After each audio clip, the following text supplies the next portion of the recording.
E vi outro anjo voar pelo meio do céu, e tinha o evangelho eterno para proclamá-lo aos que habitam sobre a terra, e a toda nação, e tribo, e língua, e povo.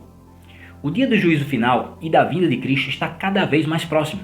Este anjo, citado em Apocalipse 14:6, já veio. Este é o canal Plenitude do Evangelho. Se é a primeira vez aqui, se inscreva aqui embaixo, deixe o seu gostei ou não gostei, comente o que achar, compartilhe esse vídeo e vamos ver o que dizem as Escrituras.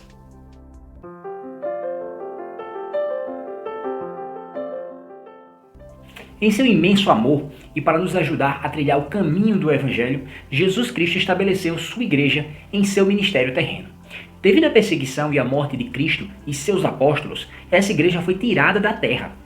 Em sua infinita misericórdia, Jesus Cristo iniciou a restauração de todas as coisas, através de uma visão celestial a um jovem chamado Joseph Smith. Já contei como isso aconteceu em 2 vídeos que estão na playlist que deve aparecer aqui, no final do vídeo ou na descrição aí embaixo. Ao ouvir essa história pela primeira vez, pode ser difícil de acreditar e alguns podem lembrar logo da Escritura a respeito do surgimento de falsos profetas nestes últimos dias. Lembre-se que a Escritura diz, por seus frutos conhecereis. Assim podemos conhecer os falsos profetas e também os verdadeiros. Alguns anos depois daquela primeira visão, um anjo que se identificou pelo nome de Moroni apareceu a Joseph e lhe deu instruções para encontrar um registro antigo, guardado para o sábio propósito. Tratava-se de um registro escrito por antigos habitantes do continente americano, que chegaram aqui cerca de 600 anos antes de Cristo, e sua história se estendeu por cerca de 1000 anos. Este povo também foi guiado por Deus, que chamou profetas em seu meio.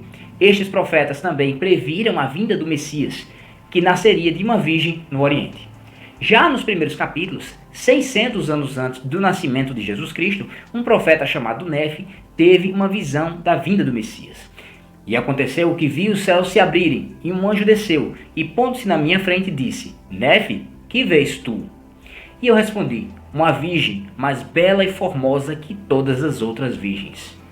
E disse-me ele: eis que a virgem que vês é a mãe do Filho de Deus, segundo a carne.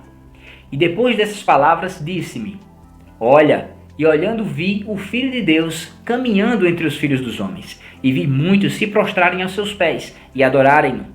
E também vi 12 outros seguindo-o. Daí por diante, muitos profetas que sucederam Nefe falaram sobre a vinda do Messias. Quando chegou a época certa, aqueles que ouviram as palavras desses profetas e acreditaram, viram o sinal do nascimento de Cristo. E 33 anos depois, viram também o sinal de sua morte lá no Oriente.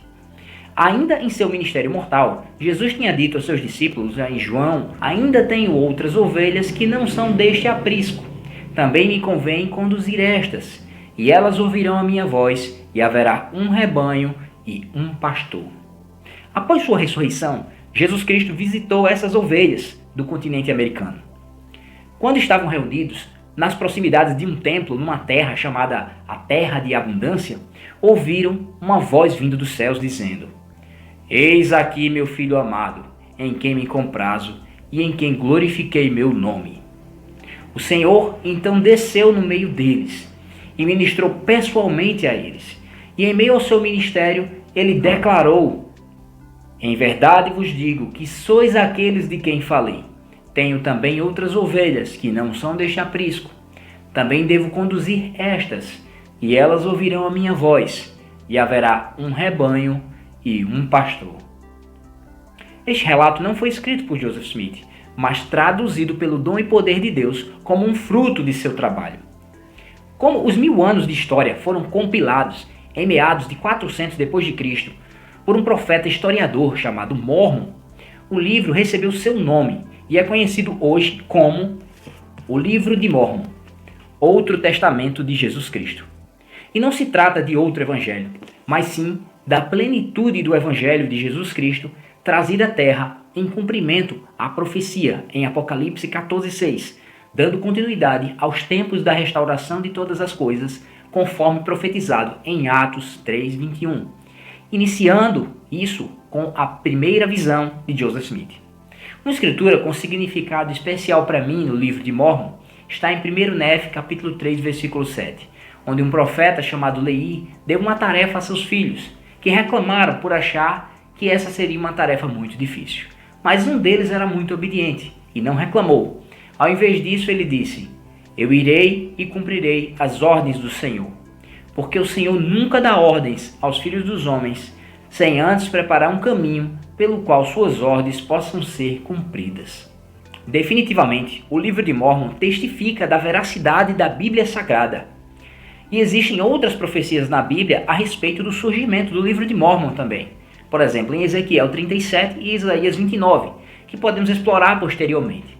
Mas por ora, fica o desafio contido na introdução do livro de Mórmon, nos 2 últimos parágrafos que dizem: convidamos todos os homens de toda parte a lerem o livro de Mórmon, ponderarem no coração a mensagem que ele contém e depois perguntarem a Deus, o Pai Eterno, em nome de Cristo, se o livro é verdadeiro.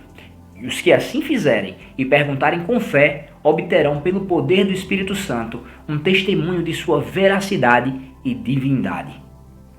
Os que obtiverem do Santo Espírito esse divino testemunho saberão, pelo mesmo poder, que Jesus Cristo é o Salvador do mundo, que Joseph Smith é o seu revelador e profeta nestes últimos dias, e que a Igreja de Jesus Cristo dos Santos dos Últimos Dias é o reino do Senhor restabelecido na terra, em preparação para a segunda vinda do Messias.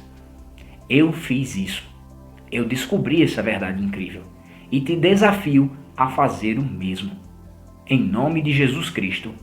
Amém.